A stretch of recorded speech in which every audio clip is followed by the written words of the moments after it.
भारत में corona virus के संक्रमण को रोकने के लिए देश में वैक्सीनेशन कार्यक्रम चलाया जा रहा है, जिसके तहत अभी तक 26 करोड़ 19 लाख से ज्यादा लोग कोरोना की खुराक ले चुके हैं। वायरस से बचने के लिए ये वैक्सीन काफी उपयोगी मानी जा रही है और इसीलिए वैक्सीनेशन की प्रक्रिया पर सरकार की तरफ से जोर दिया जा रहा है। भारत में रूसी कोविड वैक्सीन स्पुतनिक वी को भी मान्यता अब मिल गई है और वहीं अब भारत में स्पुतनिक वी वैक्सीन का सॉफ्ट लॉन्च हैदराबाद में शुरू किए जाने के बाद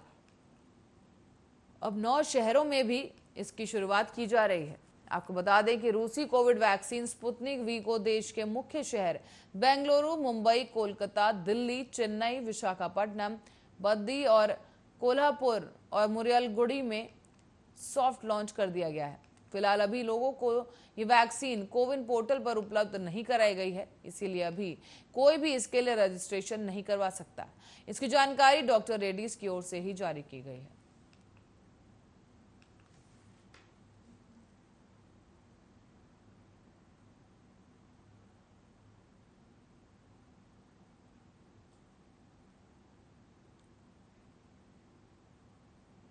वहीं पवित्र सीटों वाली टिप्पणी के विवाद पैदा करने वाले कांग्रेस सांसद रवनीत सिंह बिट्टू को पंजाब अनुसूचित जाति आयोग ने सम्मन भेजकर 22 जून को उनके समक्ष उपस्थित होने को कहा है।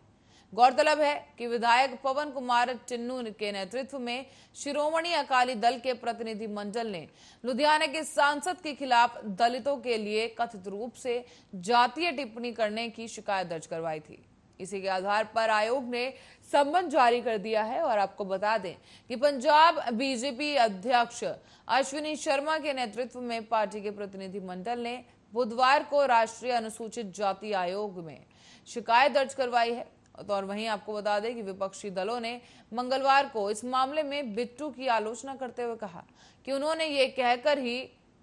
शियद ने आनंदपुर साहिब और चमकौर साहिब जैसी पवित्र सीटें अपने सहयोगी दल बहुजन समाजवादी पार्टी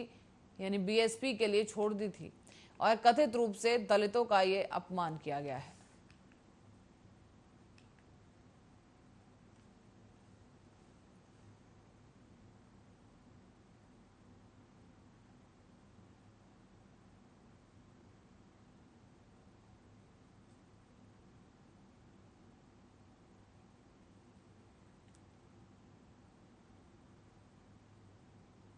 वहीं रूसी राष्ट्रपति व्लादिमीर पुतिन ने कहा कि वो अमेरिका के राष्ट्रपति जो बाइडेन बुधवार को एक राष्ट्रात्मक शिखर बैठक में अपने देश के राजदूतों को उनके पदों पर वापस भेजने और परमाणु हथियार को सीमित करने वाले दोनों देशों के बीच अंतिम संधि को बदलने के लिए बातचीत शुरू करने पर सहमत हो गए हैं।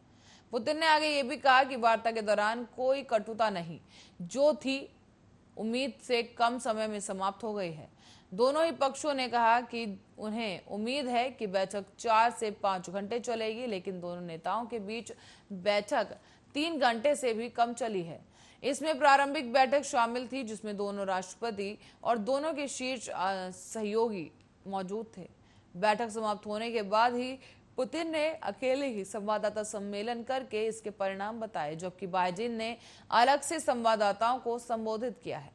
पुतिन ने स्वीकार किया कि बाइडेन ने उनके साथ मानवाधिकारों के मुद्दे को उठाया, जिसमें विपक्षी नेता एलेक्सी ने नवलिनी का भी मामला सामने आया था। पुतिन ने नवलिनी की जेल की सजा का बचाव किया है और रूसी विपक्षी नेताओं के साथ ही दुर्व्यवहार को लेकर बार बार पूछे जाने वाले सवालों पर अमेरिका में घरेलू उथल पुथल का उल्लेख किया गया, जिसमें ब्लैक